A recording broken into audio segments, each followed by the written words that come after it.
दीजिए, फिर इस मंत्र को देखते हैं।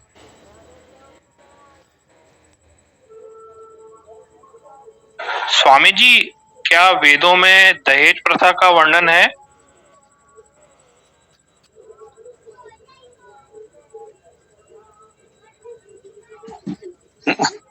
भाई जी, मुझे लगा यदि इस मंत्र में पुनर्जन्म है तो वैसे ही किसी मंत्र में कोई कुछ भी खोज सकता है, उसकी कोई सीमा नहीं है। तो स्वाभाविक है, वेद में ऐसा कुछ हो ही नहीं सकता, संभव ही नहीं है। वैदिक काल में इस तरह की बातों के विषय में तो सोचना भी संभव नहीं रहा होगा। तो समाज में जैसे जटिलताएं बढ़ती गई तो इस तरह की बातें आती गई।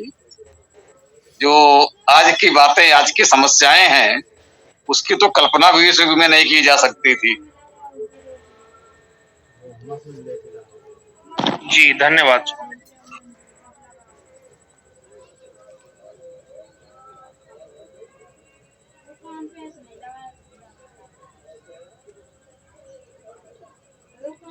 जी स्वामी जी, और इस तरह कहीं सुनने में या पढ़ने में आता है कि योग द्वारा जो विष वमन किया जा सकता है, अर्थात किसी ने विष दिया है तो उसे खाते ही पहचान सकते हैं, या इस तरह। तो इस पे थोड़ा प्रकाश डालिए।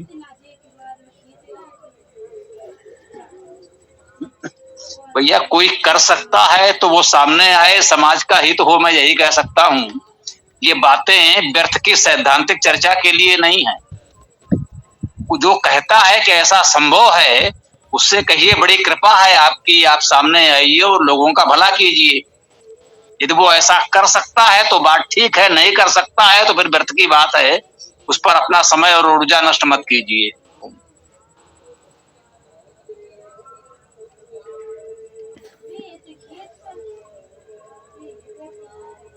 जी स्वामी जी।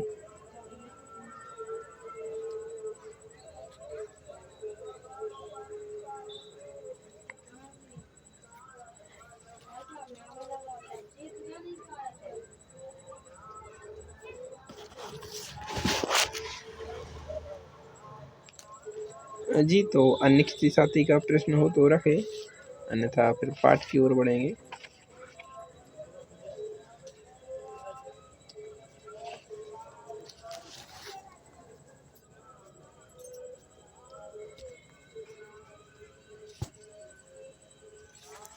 जी, तो मैं पाठ करता हूँ। रुको,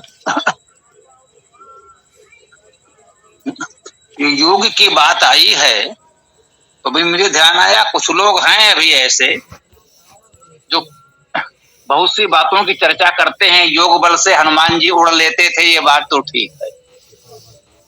बोले इतना बड़ा सूरज निकल गए, ये बात भले ही ठीक ना हो, लेकिन योग बल से उड़ा जा सकता है।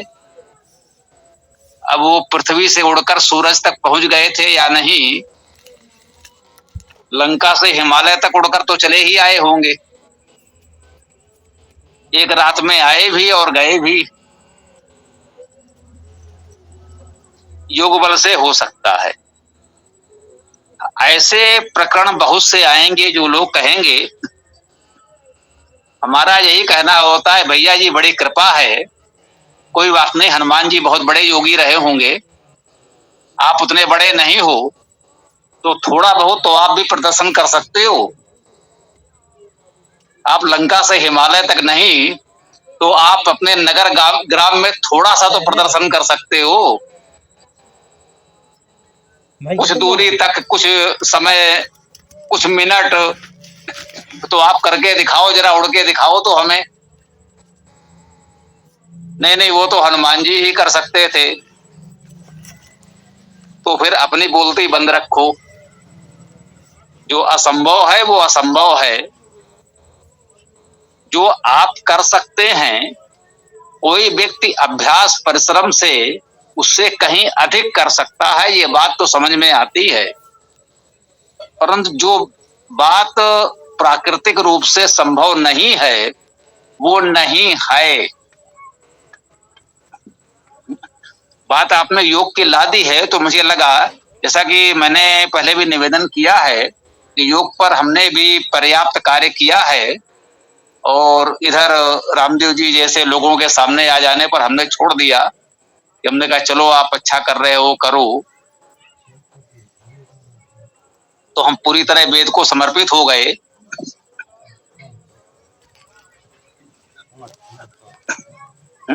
मुझे लगता है योग के नाम पर भी बहुत पाखंड फैलाया जा रहा है। अष्ट सिद्धियां योग से संभव हैं, लघिमा गरिमा गुरुता आदि जो भी है। कोई एक व्यक्ति योग से वो मच्छर की तरह छोटा हो जाएगा, पर्वत की तरह बड़ा हो जाएगा। अरे भाई थोड़ा बहुत जरा कुछ होके दिखाओ हमें।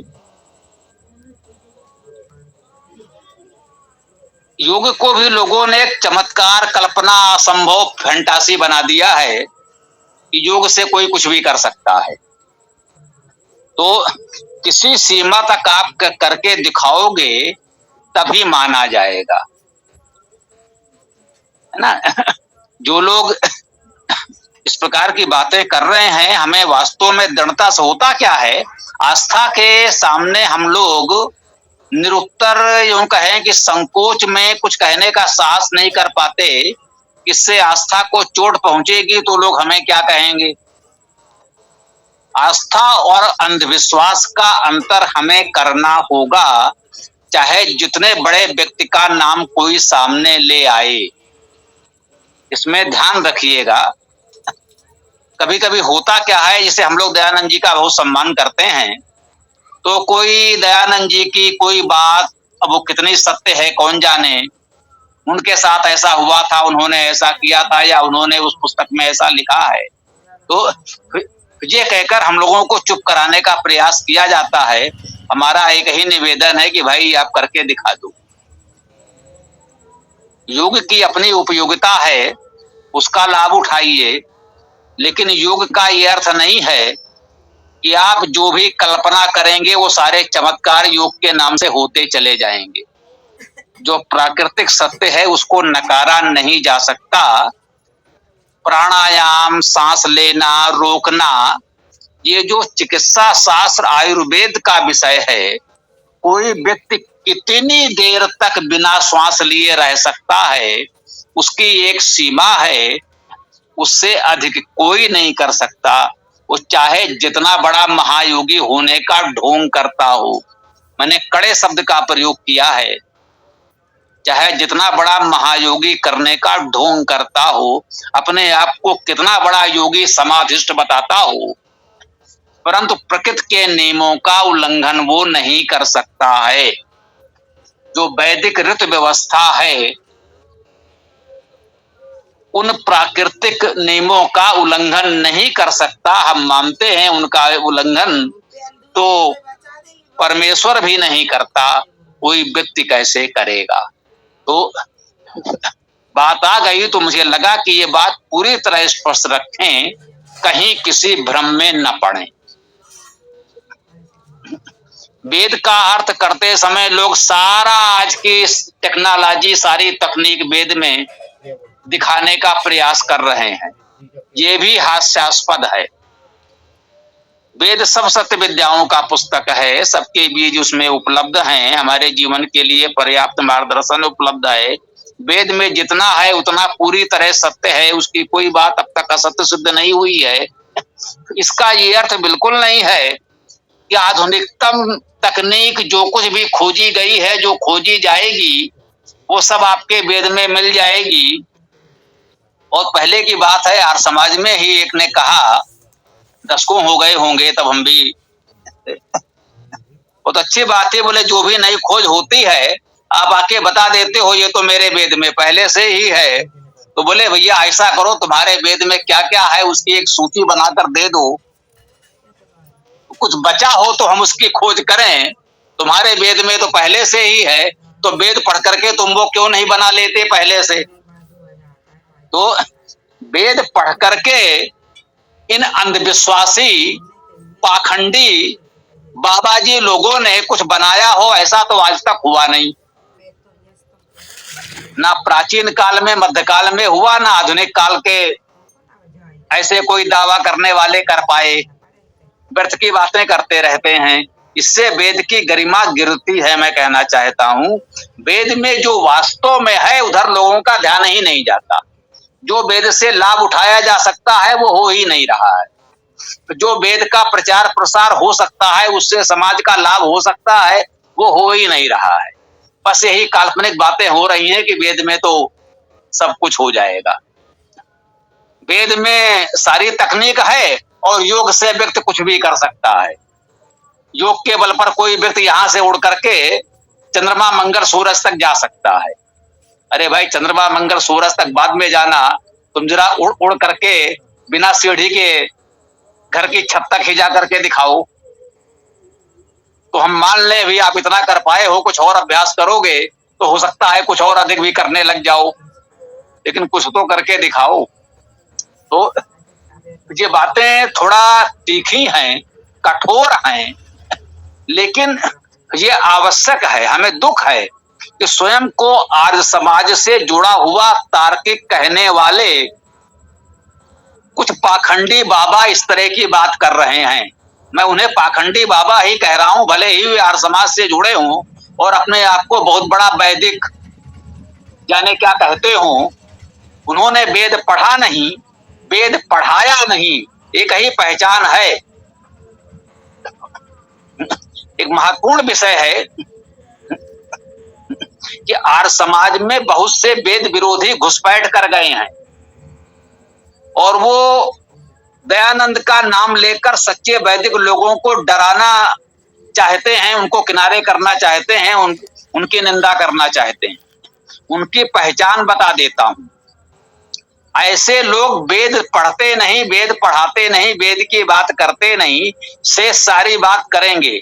आप वेद की बात कर रहे हैं तो किसी न किसी रूप में वो आपकी निंदा अपमान करने का प्रयास करेंगे, आपके कार्य को नीचा दिखाने का प्रयास करेंगे यदि आप वेद की बात कर रहे हैं। और जो वेद की बात नहीं करते और इधर उधर की बातें करते हैं, उनका एक संगठन गिरोह जैसा बनाते चले जाते हैं, उनका समर्थन करेंगे। जब आप वेद की बात करेंगे तो वो विरोध में आए। उन्होंने वेद नहीं पढ़ा, वेद नहीं पढ़ाते, ये सबसे बड़ी पहचान है। जो सच्चा वैदिक है वो वेद पढ़ेगा और वेद पढ़ाएगा। अन्य बातें भी अच्छी हैं, उसको भी करना चाहिए, अवश्य करें, लेकिन इसका ध्यान रखें जो वेद पढ़ता है, वेद पढ़ाता है, वही सच्चा वैदिक है। और जो वेद नहीं पढ़ता, वेद नहीं पढ़ाता और वेद के नाम पर कुछ अन्य विवाद उत्पन्न करना चाहता है तो वो सच्चा वैदिक नहीं है। कह सकते हैं वो सच्चा वेद विरोधी अवश्य है। तो ये बात भी प्रसंग आ गया तो मुझे लगा कि आप तक पहुंचा दूं, आगे आप लोग अपना कार्यक्रम बढ़ा सकते हैं।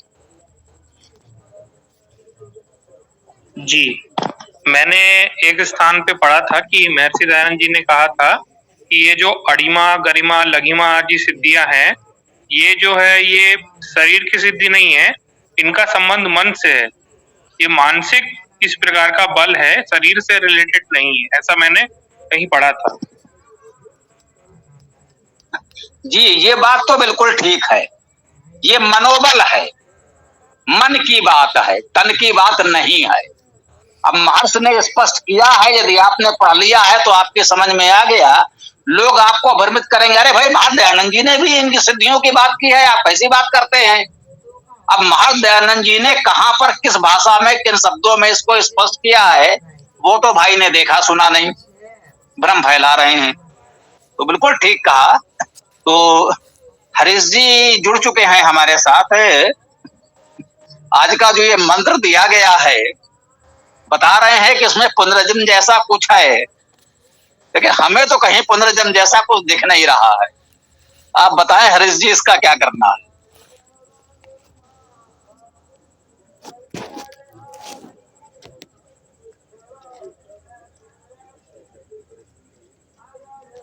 जी स्वामी जी नमस्ते, सभी को नमस्ते।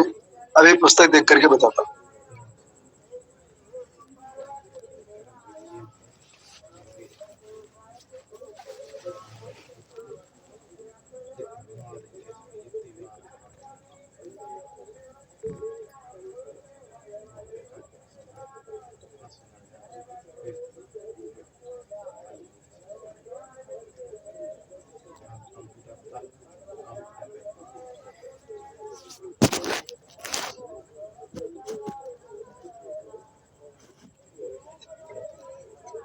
ओम हम ब्रह्म। ओम ऋग्वेद मंडल 9 सूक्त 25 मंत्र 2 ये आज दिया गया है। छोटा सा गायत्री मंत्र है। इस सूक्त में कुल 6 मंत्र हैं। एक तो ये, इस मंत्र में ऋषि हैं गृहच्युत आगस्त्य देवता पवमान सोम छंद गायत्री। अब इसमें पुनर्जन्म कहाँ है? हमें यही कहना है कि भैया वेद में एक सूक्त खोजो इसमें कहीं देवता पुनर्जन्म हो। सूक्तों में मन देवता है, रोग नाशन देवता है, सविता देवता है, सूर्य देवता है, चंद्रमा देवता है, जाने कितने देवता हैं। अनेक गुण धर्म विषय देवता के रूप में वैदिक सूक्तों में हैं। भाई यदि पुनर्जन्म दृढ़ता से वेद में होगा तो कोई सूक्त मंत्र तो होगा जिसमें देवता पुनर्जन्म लिखा होगा कि बताया जाएगा कि भाई इस सूक्त इस मंत्र में पुनर्जन्म के विषय में बताया जा रहा है, इसका देवता पुनर्जन्म है। तो वेद में खोजिए इस सूक्त का देवता पुनर्जन्म है। चलिए छोटा सा मंत्र है, पढ़ लेते हैं, वाही गया है तो। ओम पवमान धिया हितो अभियोनिम कनिकृदत धर्मणा वायुम आविश। इतना छोटा सा गायत्री मंत्र है, सीधा सरल मंत्र है। कह रहे पवमान, पवमान अर्थात पवित्र करता हुआ, जैसे गतिमान अर्थात गति करता हुआ, चलता हुआ, वैसे पवमान अर्थात पवित्र करता हुआ। पू धातु का अर्थ है पवित्र करना, से पू धातु से पवित्र शब्द बनता है। तो पवमान अर्थात पवित्र करता हुआ। धिया ये तृतीया एक वचन है। धी द्वारा अर्थात धारणा द्वारा, बुद्धि द्वारा। जो बातों को धारण करने की शक्ति है हमारी बुद्धि में, तो धी का अर्थ बुद्धि भी होता है। धियो यो न प्रचोदयात्, बुद्धि को प्रेरित करें आया है। ये आप सबका परिचित है, इसलिए हमने उदाहरण के रूप में दिया। तो दिया का अर्थ बुद्धि द्वारा या धारणा द्वारा, धारण करने द्वारा। धी या धातु का अर्थ धारण करना। तो पवमान धिया पवित्र करता हुआ, बुद्धि द्वारा। हितो, अब हितो का अर्थ तो सामान्य है, हितकारी, हित करने वाला। यद्यप विद्वानों ने वेद में अनेक स्थानों को धारण करने का अर्थ भी दिया, तो धारण करने अर्थ में भी आ जाए। वैसे ही धातु का अर्थ है गति करना, वृद्धि करना। उसी को हम लोग ही धातु से ही कह देते हैं हित करना। भाई किसी की गति हो, प्रगति हो, वृद्धि हो, तो ये तो उसका हित करना हुआ। तो है ना, इसी को हम लोग हित करना कहते हैं। तो ही धातु में धारण करने का अर्थ भी माना गया है वेद में। सभी विद्वान वेद भाष्यकारों ने माना है, तो हम भी स्वीकार कर लें, कोई आपत्ति नहीं है। तो हिता का अर्थ धारण करने वाला, धारण किया हुआ भी मानते हैं। तो हित करने वाला या धारण करने वाला। अभी ये उपसर्ग है, अभिता परिता सर्वता सब ओर से। योनि, योनि को, अब योनि हमने बताया है यो धातु है मिलना, अलग होना भी है। तो योनि का अर्थ हुआ मिलनशील को, मिलनशीलता को, मिलन को। अलग करने का भाव यहाँ हमें नहीं प्रतीत हो रहा है। किसी को लगे तो अलग करने का अर्थ भी कर सकता है, हमें कोई आपत्ति नहीं है, वो भी व्याकरण से उतना ही ठीक होगा। परंतु हमें लगता है कि यहाँ पर अलग करने का अर्थ संभवतः लेना उचित नहीं है। मिलने वाला अर्थ हमें अधिक उपयुक्त प्रतीत हो रहा है। अब योनि कनिकृदत, ये क्रियापद है। कनिकृदत का अर्थात प्रकाशित किया। कण धातु का अर्थ है प्रकाश करना। ठीक, कण धातु का अर्थ प्रकाश करना, कनिकृदत का अर्थ हो गया प्रकाशित किया, प्रकाश किया। कहते हैं कि पवमान पवित्र करता हुआ, बुद्धि द्वारा, बुद्धि के साथ हित करने वाला या धारण करने वाला। योनि, योनि को अर्थात मिलन को, मिलनशील को, अनिकनिकृदत सब ओर से प्रकाशमान करता है ना। सीधा सुंदर अर्थ है इसका। धर्मणा वायुम आविश। धर्मणा भी तृतीया विभक्ति एक वचन में है, तो धर्मणा का अर्थ हुआ धर्म द्वारा, धर्म के साथ। वायुम अर्थात वायु को, आ उपसर्ग है सम्यक समानता के अर्थ में। विष अर्थात प्रवेश करो, विष धातु प्रवेश ने प्रवेश के अर्थ में होती है, तो धर्म के साथ वायु में प्रवेश करो कह रहे हैं। अब वायु क्या है? वा धातु गति गंधनयो, गति और गंध का अर्थ है। वा में वायु का अर्थ हुआ जिसमें गति और गंध का गुण हो, उसे वायु कहते हैं। वायु का अर्थ बहुधा विद्वान भी किया गया है। वेद के भाष्य में आप देखेंगे वायु का अर्थ विद्वान किया गया है। गति और गंध से युक्त, जिसमें गतिशीलता है, प्रगतिशीलता है, विद्या की सुगंध प्रसारित करता है, तो ऐसे व्यक्तित्व को वायु कहा जाता है। तो ऐसे विद्वानों को वायु शब्द से भी कहा गया हो तो ये उसका भावार्थ कहते हैं। वायु का अर्थ आप गतिशीलता और सुगंध से सीधे सीधे ले सकते हैं, उसे आप किसी विद्वान व्यक्ति से जोड़ें या न जोड़ें वो आपकी इच्छा, कह सकते हैं धर्मणा वायु आविश, धर्म के साथ गतिशीलता और सुगंध में प्रवेश करो। इतना सीधा सुंदर सरल अर्थ है।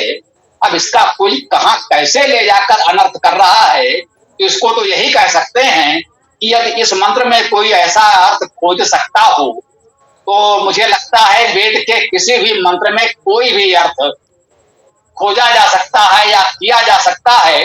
उनको शब्द से कोई लेना देना नहीं कि शब्द क्या है, वो किस धातु से बना, उसका क्या शाब्दिक अर्थ होगा, उससे कोई लेना देना नहीं है। बस उनको उनके मन में जो भरा है, जो थोपना है, उन्होंने वेद का मंत्र पढ़ा और अपनी इच्छा अनुसार उसका कोई भी अर्थ लिख दिया, कह दिया, बोल दिया, पढ़ दिया। तो इस तरह से यदि अनर्थ करेंगे तो फिर तो वेद से उसका कोई संबंध ही नहीं रह जाएगा। ये तो प्रत्येक मंत्र में कोई ना कोई इस तरह का कुछ ले आएगा, तो किस किस की व्याख्या, किस किस का समाधान किया जाएगा। तो इसका एक ही उपचार है, एक ही उपाय है कि ये हमारा वैदिक धात्वादि कोश सबके पास होना चाहिए, और जब भी ऐसा कोई मंत्र आदि आए तो प्रत्येक शब्द की धातु उसमें देख लें। धातु देखने का रहस्य भी बता देता हूं। जैसे अब ये कनिक कृदत आया, आप पूरा कनिक कृदत खोजना प्रारंभ करें, धात्वादि कोश में कनिक कृदत नहीं मिलेगा, शब्दकोश में मिल सकता है। जब शब्दकोश आपके पास है, उसमें कनिक कृदत मिल गया तो उसमें उसका अर्थ भी लिखा होगा, प्रकाशित किया, और ये भी लिखा होगा कि इसमें कन धातु है, कन धातु का बात प्रकाश करना है, शब्दकोश में लिखा होगा। यदि शब्दकोश नहीं है या कोई शब्द ऐसा मिला जो शब्दकोश में नहीं मिल रहा है, क्योंकि शब्दकोश में सारे शब्द नहीं हो सकते, अब तक कोई शब्दकोश ऐसा नहीं बना पाए हैं, किसी और ने भी नहीं बनाया है। हमने जो प्रयास किया है वो भी ये भी कह सकते हैं कि आप इतना पूर्ण नहीं हो पाया है कि वेद के सभी शब्द आ जाएं। प्रयास चल रहा है, कभी हो सका तो अच्छी बात है। तो यदि शब्दकोश में न मिले तो आप ये देखें, आपने देखा कनिक कृदत नहीं मिला, कनिकृत देखिए वो नहीं मिला, तो कनिक्र देखिए वो नहीं मिला, तो कन देखिए, कन नहीं मिला तो कन तो मिलेगा।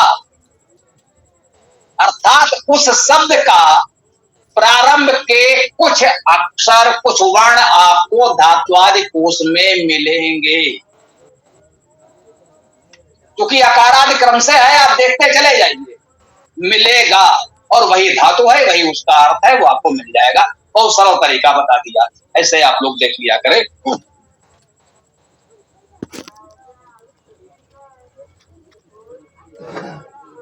स्वामी जी नमस्ते। यहाँ जो इसका अर्थ दिया गया है वो देते हैं कि परमात्मा उपदेश करता है कि जो लोग शुद्ध बुद्धि द्वारा परमात्मा की उपासना करते हैं उनके हृदय को परमात्मा सदैव शुद्ध करता है।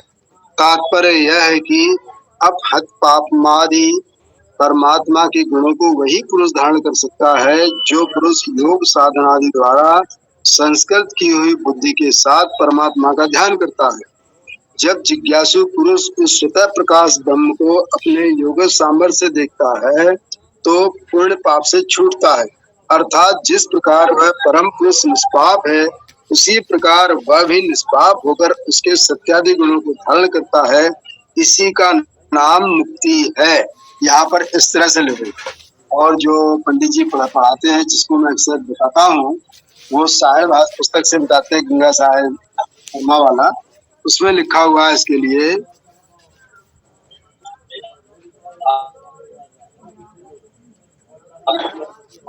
हे निचोड़े जाते हुए मानव हितैषी सोम, तुम शब्द करते, कनेक्ट करते को यहाँ पर शब्द करते हुए, शब्द करते हुए अपने स्वाभाविक गुणों से प्रविष्ट करो। तुम यज्ञ कर्म के साथ वायु के साथ संयुक्त होकर प्रवेश करो। ये इसमें दिया गया अर्थ, जो मैं सहमत हूँ उससे, लेकिन ये अर्थ जो देता है, जिस तरह से मुक्ति की बात आ रही है, जिसको कि अक्सर लोग पुनर्जन्म की ओर ले जाते हैं, वो मुझे कहीं से भी समझ भी नहीं। इसलिए मैंने कहा शायद मुझसे कोई चूक हो रही हो तो आपके समक्ष रखो। देखिए, स्पष्ट रूप से जो उसका शब्दार्थ करते हैं उसमें तो कोई ऐसी बात नहीं आती। अब उसकी भावार्थ व्याख्या करते समय कोई भी वक्ता किसी विषय को कहाँ ले जाए, क्या प्रेरणा कैसे दे रहा है, एक अलग बात। उसकी भावना अच्छी हो सकती है, वो आपको अच्छी दिशा देना चाहता है, आपके जीवन को अच्छी दिशा में ले जाना चाहता है, वो अलग बात है। लेकिन वो मंत्र का अर्थ नहीं होता।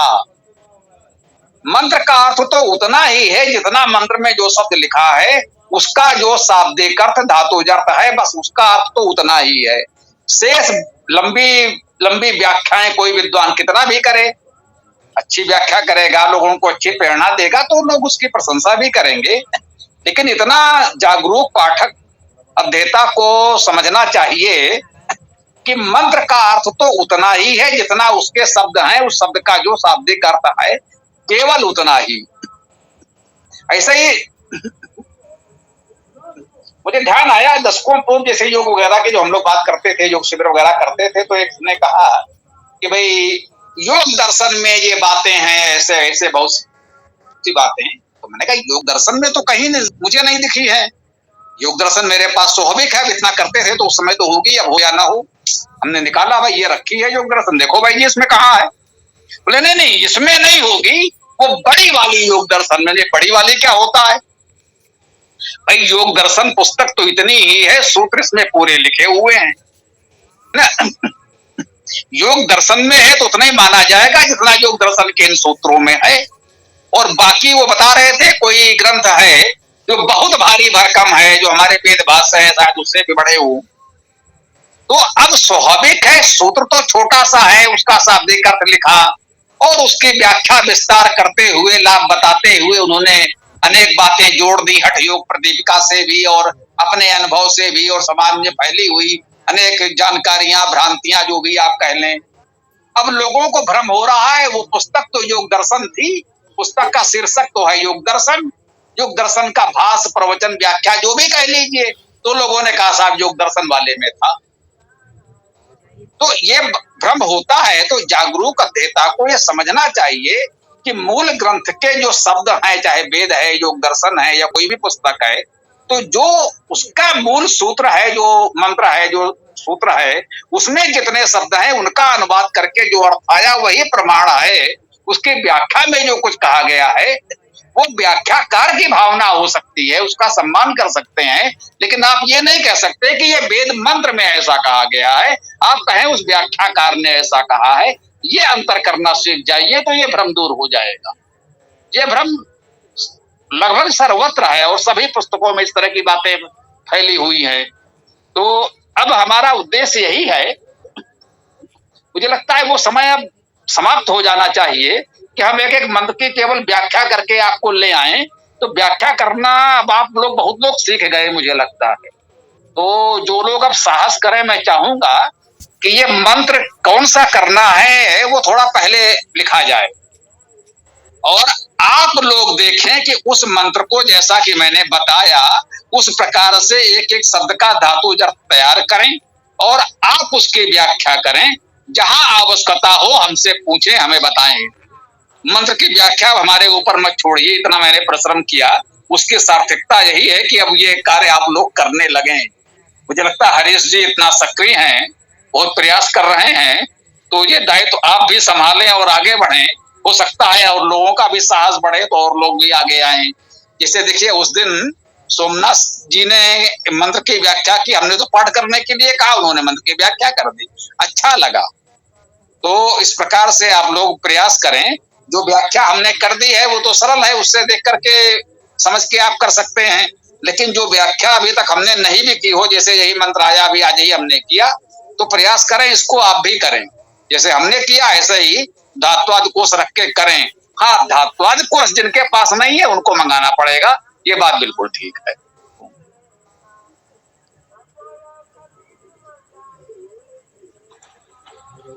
गुरुजी नमस्ते। जैसे आपने ये वाला अभी